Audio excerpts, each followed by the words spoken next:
franchement, c'était une course de merde.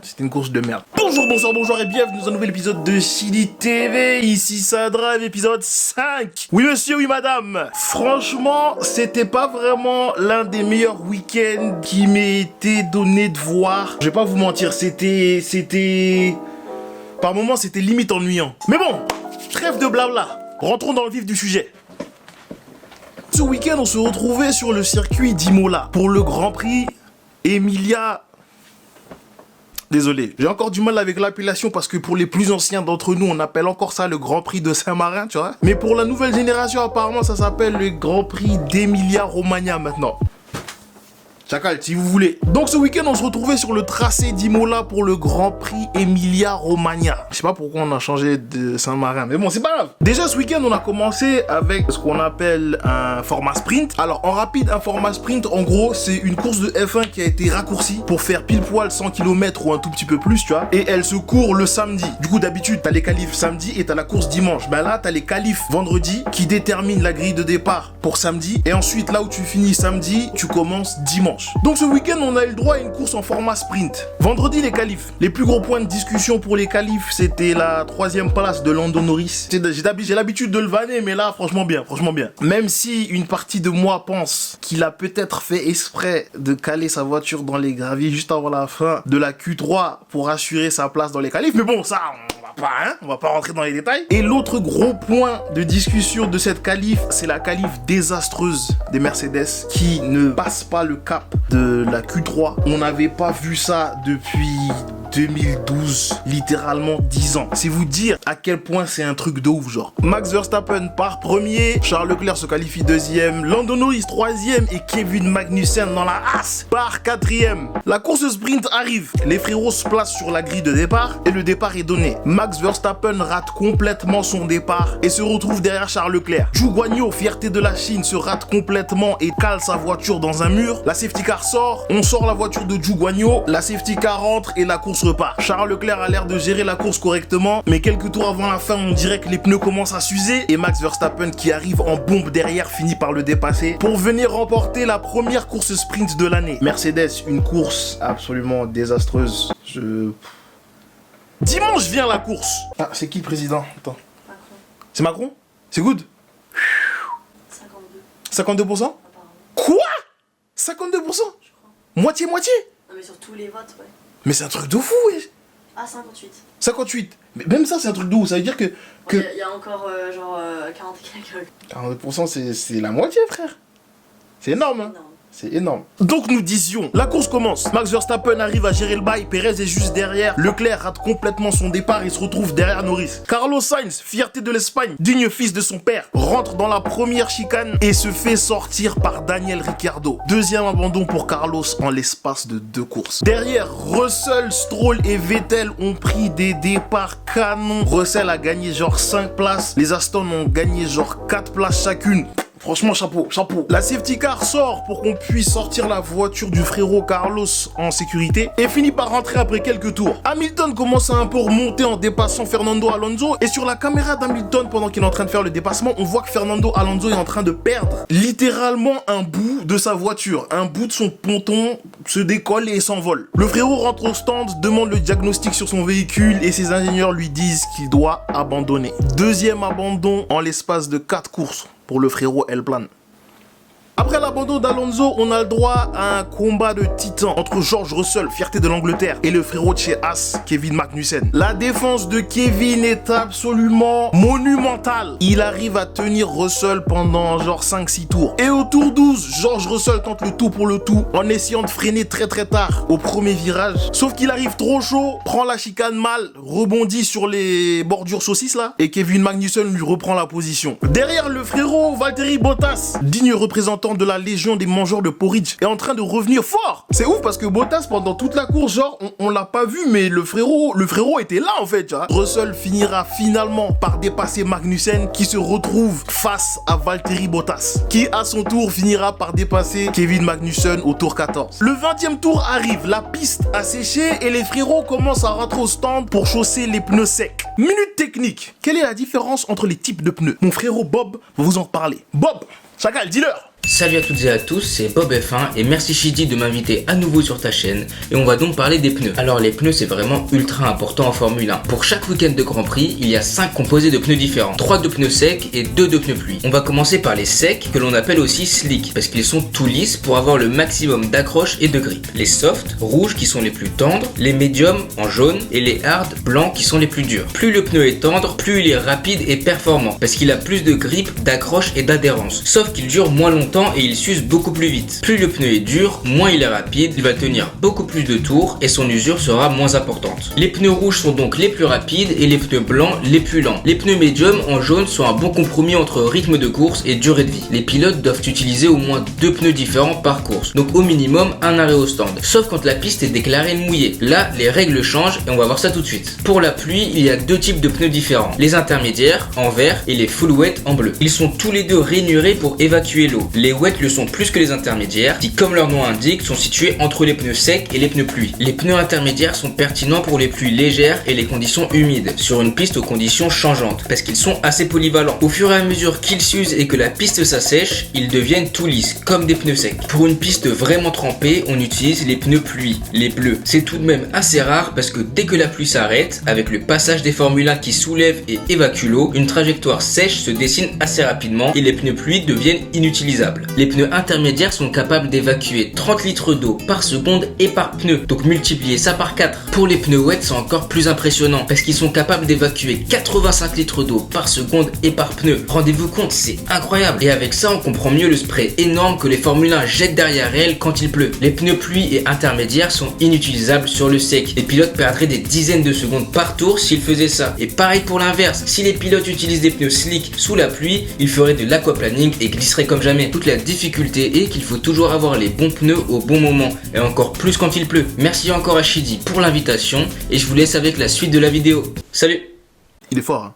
Il est fort, hein. Allez suivre mon frérot Bob. Je vous mets le lien vers sa page dans la description. Merci Bob. Donc les frérots rentrent au stand pour mettre des pneus secs. Et là, comme tout le monde a la même idée en même temps, dans la ligne des stands, c'est la foire. Ça rentre, ça sort, ça s'entrecoupe, ça découpe, ça recoupe. Un bordel sans nom. Lewis Hamilton sort de son box et se fait presque arracher l'aileron avant par le frérot Esteban Ocon, fierté de la France. Une manœuvre dangereuse qui coûtera 5 secondes de pénalité à Ocon. En sortant des stands, Hamilton, qui n'a pas encore eu le temps de chauffer ses pneus, se fait dépasser par Alex Albon dans une Williams. Et je vais pas vous mentir, j'ai eu envie de vomir quand j'ai vu ça.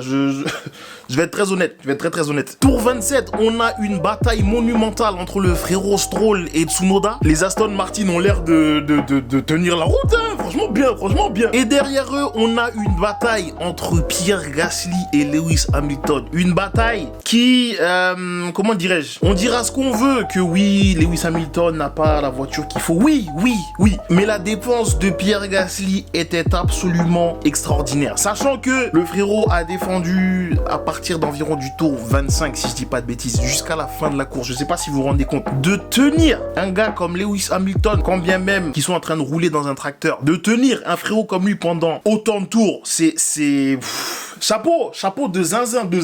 Du coup, je vais pas vous mentir, à partir de ce moment-là, la course est devenue ennuyante. On va se dire les choses comme elles sont, elle est devenue ennuyante. Ça faisait vraiment très longtemps que j'avais pas ressenti l'envie d'éteindre ma télé en fait, tu vois. Bref, quelques tours plus tard, Tsunoda dépasse Magnussen, deuxième salve de ravitaillement, Leclerc sort derrière Norris, dépasse Norris et se retrouve derrière Perez. Et là le frérot bombarde, tu vois. Le frérot bombarde. Meilleur tour, il bombarde. Le frérot bombarde tellement qu'au 54e tour, il prend la dernière chicane du tracé, se rate et part en tête à queue. Tape le mur, mais arrive quand même à garder le moteur en vie, tu vois. Réussit à repartir, part au stand pour changer son aileron. Les chances de podium pour Leclerc s'envole. Il finira quand même par revenir pour dépasser quelques frérots pour finir dans les points, mais hélas, la série de podiums de Charles Leclerc s'achève après 4 courses. Tour 58, Bottas, fierté de la Finlande, revient sur George Russell et s'ensuit une bataille qui durera jusqu'à la fin de la course que Russell finira par gagner. Verstappen traverse la ligne d'arrivée en tête, suivi par Perez pour signer le premier doublé Red Bull de l'année et Lando Norris qui viendra compléter le podium en 3e place. Franchement, Lando Norris bien, franchement bien. Mais du coup, qui qu'est-ce qu'on en retient? Je vais être très honnête, les circuits comme Imola, Monaco, tu sais, des circuits historiques, oui, je veux l'entendre. Mais les circuits comme ça, où il n'y a pas vraiment d'action, bah franchement, désolé, hein, je vais parler du fond du cœur, mais les circuits comme ça pue la merde en fait, ça pue la merde. Tu vois, moi j'ai un problème avec le format sprint parce que les précédentes courses sprint qu'on a eues, elles étaient toutes ennuyantes. Mis à part le Brésil où Lewis Hamilton a littéralement chié sur la concurrence. Donc franchement, si la FIA regarde cette vidéo, je vous en supplie, par pitié, soit vous choisissez des meilleurs circuits, soit vous enlevez le truc en fait, tu vois. Tu sais, à la base, moi je suis même pas un fan de Jeddah à la base, mais carrément je préfère avoir Jeddah que Imola, tu vois. Après c'est mon avis personnel, je sais qu'il y en a qui vont dire oui, il y en a qui vont dire non, c'est mon avis personnel. Imola, franchement pour moi, pue la merde. Et ce que je trouve encore plus ouf, c'est que c'est un circuit qui n'est pas très ouvert au dépassement et on a quand même choisi ce circuit-là pour faire un format sprint. Quitte à choisir, ce circuit-là, on le raye de la carte, franchement. Ou si on le raye pas de la carte, au moins on fait pas le sprint là-bas en fait, tu vois. Parce que le sprint, il pue la merde, je suis désolé. Carlos Sainz, même si cet accident-là n'est pas de sa faute, sur le papier, c'est 2 DNF sur les 2 dernières courses. Au dernier Grand Prix, je vous avais dit, Carlos Sainz est en train de devenir le 2e pilote Ferrari. Et là, même si encore une fois, ce n'est pas de sa faute, le fait est que il a eu un tête à queue, sa voiture s'est arrêtée. Charles Leclerc, de l'autre côté, a eu un tête à queue et a réussi à repartir. Maintenant, c'est pas les mêmes circonstances, oui. Mais sur le papier, Charles Leclerc marque des courses sur les 4 courses. Carlos Sainz n'en marque pas sur les 2 dernières. On dira ce qu'on veut, biaisé, pas biaisé. Le fait est que Carlos Sainz, là, c'est dur, frère. C'est dur. Elle plane. Fernando Alonso, elle plane. J'ai beaucoup de vannes en tête, mais vas-y, je vais rien dire. On va juste dire que c'était un week-end terrible pour Fernando Alonso. On va juste dire ça comme ça. Daniel Ricciardo, un week-end qui commençait bien, mais malheureusement, je sais pas trop ce qu'il a tenté de faire quand il dépassait le frérot Carlos Sainz. Sa petite erreur lui coûte des points énormes, potentiellement même un podium. On sait pas, hein. Ça se trouve, il aurait fini sur le podium, tu vois. Franchement, un week-end, une course à oublier pour Daniel. Nicolas Latifi, c'est désolé, hein, je suis désolé, je m'excuse d'avance. Mais Nicolas Latifi, on aurait voulu qu'il cause une safety car et il a pas causé. On en est là en fait. Mick Schumacher, frérot, là c'était pas trop ça, tu vois. Zhou Guanyu, fierté de la Chine. Un peu compliqué ce week-end pour Zhou Guanyu, tu vois. Il était très régulier sur les 3 dernières courses, celle-là on l'a pas trop vu, il s'est raté pendant le sprint. Aussi un week-end à oublier. Esteban Ocon, sa course était solide, tu vois. La pénalité l'a tué, l'a totalement tué, mais au vu des dernières courses, c'est aussi un week-end à oublier pour Esteban Ocon. Lewis Hamilton, le week-end de Lewis était désastreux. On voit, franchement désastreux. Entre la qualif où il se fait presque éliminer en Q1, frère. En Q1, entre le sprint où il arrive à rien, entre la course où il reste calé derrière Pierre Gasly pendant près de 30 tours. Oui, la voiture, oui, il avait des capteurs en plus sur son véhicule, oui, mais le fait est que, Lewis, là, je l'ai pas senti affamé comme d'habitude, tu vois. Les courses précédentes, la voiture, oui, il a fini dans des positions plus basses, oui, mais il était affamé. Là, tu vois, tous les week-ends, la voiture est nulle, oui, mais tu sais, le frérot donne une force. Ouais, les gars, on va travailler, on va y arriver. Là, je l'ai senti, on dirait la réalité, elle commence à le rattraper. Tu vois. Pierre Gasly, pas dans les points, mais la défense était monumentale contre Lewis Hamilton. Et juste pour ça, le frérot mérite la moyenne. Juste pour ça. Le frérot Albon, bien, franchement bien. Franchement, Albon, rien à dire avec ce qu'il a à conduire. Chapeau. Lance Stroll, bien, franchement bien. Les premiers points d'Aston Martin, franchement bien, frère, franchement bien. Kevin Magnussen, bien, franchement bien. Sébastien Vettel, le comeback. Non, on est fiers. Franchement, on est fiers. Aston Martin, blague à part, c'est 2 voitures dans les points ce week-end. Hein. Franchement, bien, frère. Franchement, bien. C'est ouf parce que tous les pilotes du paddock ont marqué des points. Qui est le seul pilote qui n'en a pas marqué? If I speak, big problems. Yuki Tsunoda, fierté du Japon. Franchement, il m'a fait plaisir, frère. Le frérot a conduit comme un grand. Franchement, comme un grand. 7ème, mérité, frère. Mérité. Charles Leclerc. Charles aurait pu finir 2ème. Hélas, trop chaud, trop fougueux. C'est ce genre d'erreurs-là qui, mis bout à bout, font que à la fin de l'année, tu perds ton championnat, tu vois. C'est qu'une petite erreur en soi, mais on est que au début du championnat. À la fin, ça se trouve, cette petite erreur-là est ce qui aura fait que Charles perd peut-être la couronne 2022. Valtteri Bottas, ben franchement, Bottas, il représente, frère. Bottas, il représente dans une Alfa Romeo. Ah, il représente atroce, genre. Franchement, bien. Je sais pas quel porridge il a mangé cette fois-ci, mais faut qu'il continue de manger ce porridge-là. Exactement ce porridge-là. George Russell, encore une fois, régularité. C'est ouf parce que Russell se retrouve toujours dans les bons blancs, c'est un truc de ouf. Et à chaque fois que quelqu'un se mange, ben Russell était là pour ramasser les pots cassés et finir plus haut qu'il ne devrait. Et autant les safety cars ont gâché les courses de Lewis, autant là, ben, j'ai trouvé que George Russell était supérieur à Lewis sur ce week-end. Lando Norris, franchement bien frère, franchement bien. Il ramasse des pots cassés, oui, mais franchement bien. Premier podium de l'année, franchement bien frère, franchement bien.